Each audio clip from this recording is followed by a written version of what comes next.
Hi, Pastor Steve here with Happy Thoughts. Glad that you could join us this week. This week, I want to talk about something that I have discovered experientially over the course of my adult life that I think is profoundly important. Let's start with this. During the holiday season, most of us have both joy and hope, those kind of things, but we also carry melancholy and we carry memories of people who are no longer with us or of Christmases past. There is in the human heart during this season, the dark season of winter, when we prepare to celebrate Christmas, a deep longing for the innocence of years past and the opportunity we wish we could sometimes go back. And a lot of people fight that by staying extra busy or dismissing it or refusing to allow themselves to think about such things because they don't want to burden other people or because they feel like somehow it's wrong. It isn't wrong as far as I can tell. It's just natural. We're made by God to be able to remember and to long for things and people and events of the past, as well as being made by God to look forward to the future and to conjure and to think and to hope for new experiences and new people and new joys. So, in the holiday seasons over the last, I'm going to say 10 to 12 years of my life, what I have learned is to be respectful of my soul's desire and need to remember the past and to mourn for the people who are no longer with me that I have spent Christmases in the past with, to remember what it was like to be a child when I had innocence and when the season sparkled and shone in a really different way than it does now. I take time every year to do a strange exercise, I guess, but it's radically healthy for me.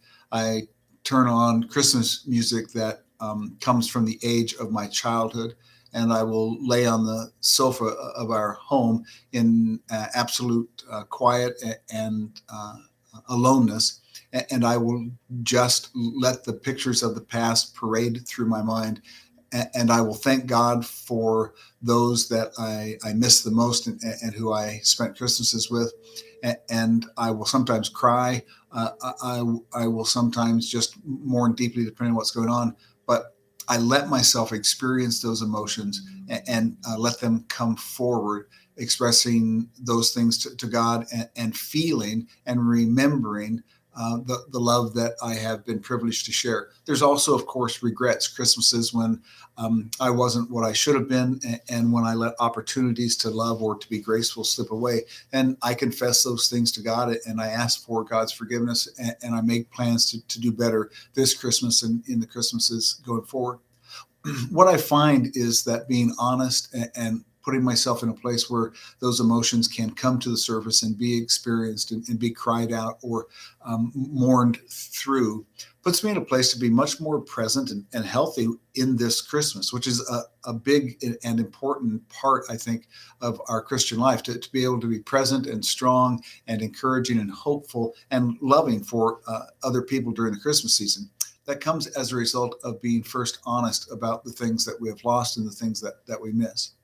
We're created to do more than just pretend that our feelings, our negative feelings, don't exist.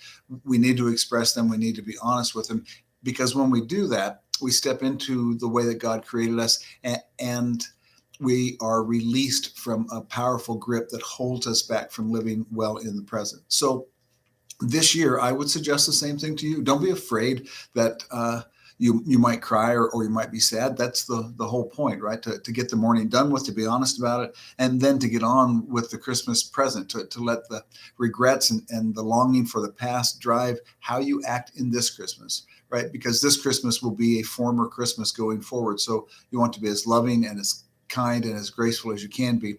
And again, a key part of that is just learning to be honest with your emotions and to remember the past. It's very much like the Scrooge story, right? The past, the present, and the future fold in on us. And I am encouraging you this year, if you haven't set aside time to mourn and to experience those things, to have the courage to do so and to find out that what I'm telling you is the truth. It absolutely sets you free to have much more joy and hope in the present.